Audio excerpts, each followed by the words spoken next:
Manur multi speciality hospital बारी hills Gulbarga की cap में बहुत ही कम वक्फे में बहुत ज़्यादा अचीवमेंट्स नज़र आ रहे हैं। ट्रोमा केयर में नाम कमाने के बाद मनूर हॉस्पिटल अब न्यूरो सर्जरी में भी कामयाबी के झंडे गाड़ रहा है। अगस्त के महीने में ही मशहूर न्यूरो सर्जन डॉक्टर मिनहाजुद्दीन हरसूरी ने मनूर हॉस्पिटल ज्वाइन किया था। इस एक माह में डॉक्टर हरसूरी ने 10 टिपिकल न्यूरो सर्जरीज किए।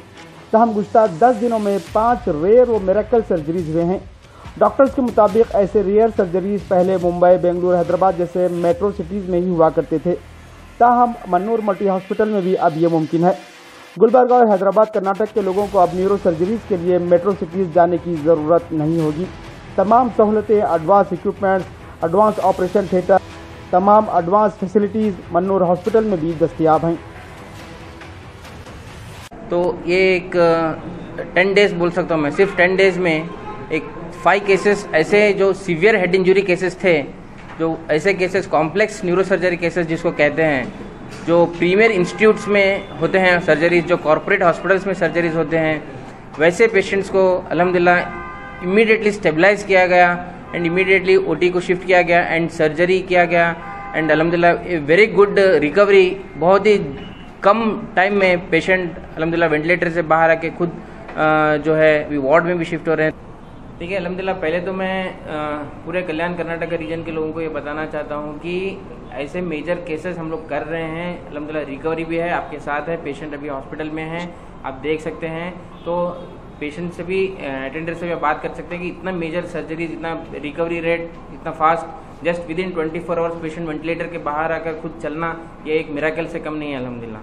तो पहले था कि न्यूरो सर्जरी होता है तो 1 मंथ पेशेंट हॉस्पिटल में रहते थे। यहाँ पे 8 डेज 10 डेज में पेशेंट अल्हम्दुलिल्लाह डिस्चार्ज होकर जा रहे हैं। तो फास्ट रिकवरी है, ये भी बहुत इंपॉर्टेंट है। तो यहाँ पे न्यूरो सर्जरी के हर एक मेजर से मेजर कॉम्प्लेक्स केसेस अल्हम्दुलिल्लाह हम लोग कर रहे हैं इंशाल्लाह। रिसेंटली 10 दिनों में ये 5 केसेस रिकवर होके उठ के बैठे हैं।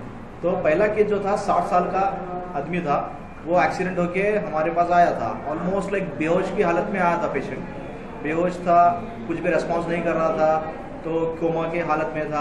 तो इमीडिएटली क्या है, उसको पेशेंट को कैजुअलिटी में रिसीव करके ब्लड प्रेशर, ऑक्सीजन लेवल जो मैनेज करके इंट्यूबेट मतलब मशीन में उसको ट्यूब डाल के मशीन से वेंटिलेटर सपोर्ट, उसके बाद हमने स्कैन किया उसको। स्कैन करने के बाद वो पेशेंट को बड़ा सा खून का क्लॉट हो गया था। रक्त फटने की वजह से, मार लग के रक्त फटने की वजह से बड़ा सा क्लॉट हो गया था। वो क्लॉट होने की वजह से पेशेंट कोमा में चला गया। उसको इमीडिएटली हम लोग ऑपरेशन में लेके, ऑपरेशन थिएटर में लेके ऑपरेशन करके जान बचाया उसकी। बट जान बचाना बोल के इमीडिएटली ऑपरेशन करना, ऑपरेशन करके क्लॉट लेना एक मकसद नहीं रहता।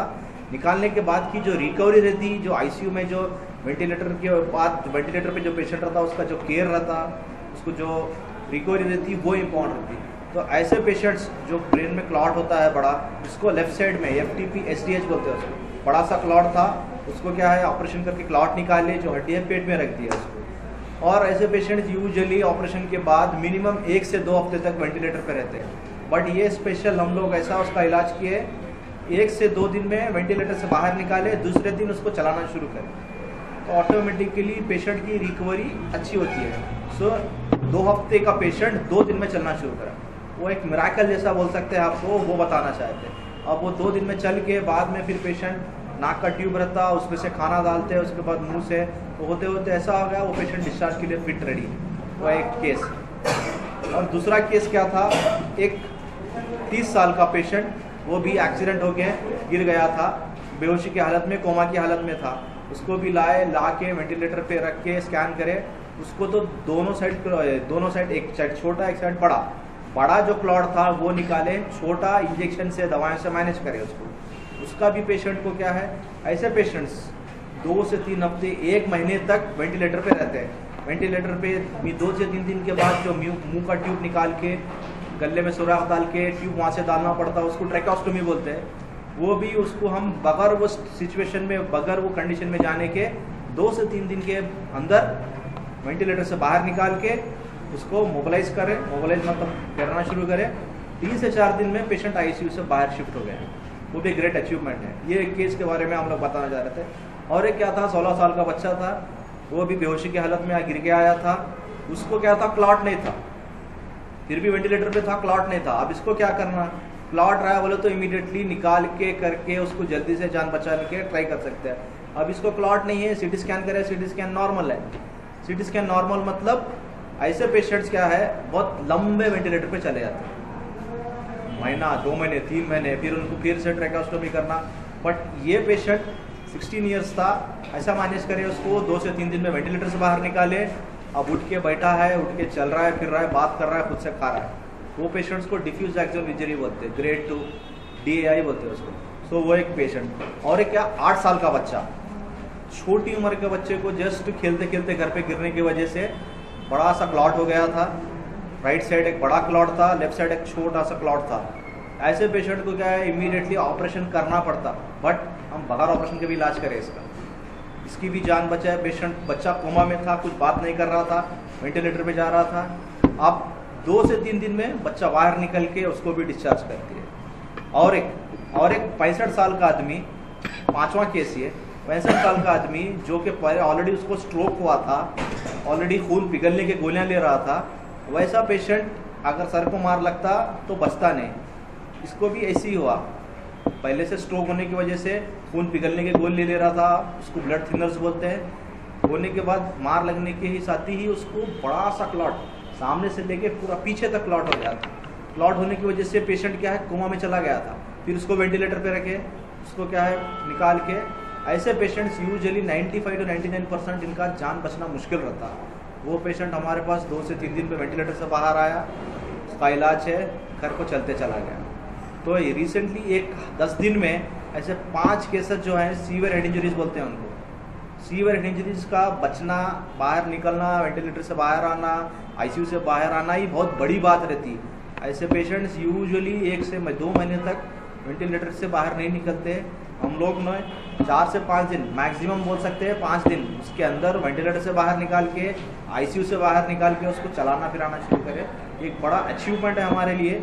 ये लेवल ऑफ केयर खाली आपको बड़े बड़े सिटीज़ में, बैंगलोर, हैदराबाद, मुंबई जैसे बड़े सिटीज़ में मिलता था। अब यहाँ जाने की ज़रूरत नहीं है। यहाँ पे 24/7 न्यूरो के केसेस हम लोग ऑपरेट कर रहे हैं, ट्रीटमेंट दे रहे हैं, अच्छा रिजल्ट भी दे रहे हैं। माइल्ड हेड इंजरीज़ का पहले इलाज होता था, अब सीवियर हेड इंजरीज़ का इलाज हो रहा है। ये सहूलतें यहाँ पे अवेलेबल है, आप ले सकते हैं उनका। ये आपको 10 दिनों में 5 केसेस जो थे उनका आउटकम आपको बताना था, उसी लिए हम लोग आपकी प्रेस मीट की। इसका रीज़न ये रहता है, देखिए पेशेंट्स को इतना बड़ा क्लॉट रहता है, ये क्लॉट लेके पेशेंट बचना मुश्किल रहता है, इसीलिए डेथ होती है। ऐसे पेशेंट्स को हम जान बचा रहे हैं, हमारे लिए बहुत बड़ा अचीवमेंट है। ऐसे पेशेंट्स, ये एक क्लॉट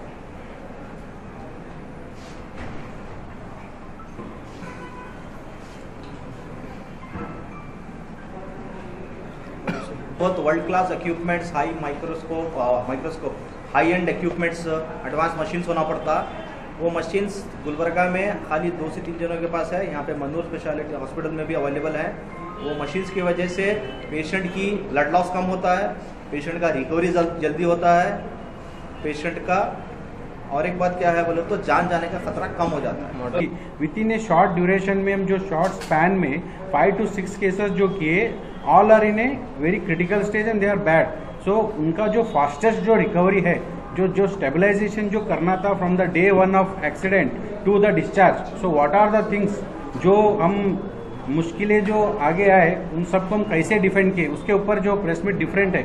तो जब पेशेंट जो RTA होता है, जो रोड ट्रैफिक एक्सीडेंट होता है, hardly we have a something का गोल्डन आवर, जो 1 आवर का जो टाइम रहता है, गोल्डन आवर या विंडो पीरियड जो बोलते हैं, उसी टाइम पे जो patient near by hospital, any good centre, not only like हम यही बोल रहे हैं कि नहीं, जो नियरेस्ट सेंटर है प्राइमरी स्टेबलाइजेशन कर लो। नहीं हुआ कि नियर बाय बड़ा सेंटर है, तो एग्जाम्पल के लिए मनूर है, समझो बड़ा सेंटर है, उसके लिए अर्ली शिफ्ट करें तो हम according to the guidelines we have trained our staff also. ये क्या है, अडल्ट ट्रॉमा लाइफ सपोर्ट बोल के ATLS गाइडलाइंस आता है, वो हिसाब से हम जो अर्ली पेशेंट को क्या करना है, उसके सांसें चल रही कि नहीं पहला देखते हैं, तो उसके हिसाब से जो स्टेबलाइजेशन था, एयरवे, ब्रीदिंग, सर्कुलेशन, जो स्टेबलाइजेशन करना था पेशेंट को GCS बोल के देखते, समथिंग कॉल्ड ग्लासगो कोमास के लिए न्यूरोलॉजिकल टर्म्स में आता है। उसका GCS के हिसाब से हमको पेशेंट को वेंटिलेटर पे डालना है नहीं डालना है, उसके हिसाब से हम डिसीजन लेते हैं। सडनली उसी वक्त हमको अभी पेशेंट को हम आगे का सोच के, हर पेशेंट जो भी ट्रॉमा हेड इंजरी आता है इन द कैजुअलिटी जब देखने के बाद हम